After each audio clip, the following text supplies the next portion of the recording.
Hey guys, in this video I'll show you how to add tags in ConvertKit. Now the first thing I want you to do is just log in, and then here in your dashboard, come here to the top and click on Grow. When you get this drop down, click on Subscribers. Okay, we're going to be browsing through our subscribers and customers right here. Now let's go ahead and scroll down, and then here on the right hand side you would see tags, and under it you can see create a tag right here. So I want you to just go ahead and click on create a tag, and then you can assign a tag name.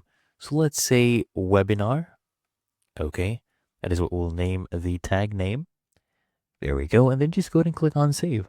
That's literally all you have to do. And now we have this new tag that is called webinar. Okay, and you can add subscribers to this tag if you want. Okay, and it's really that easy, and that is how you add tags in ConvertKit.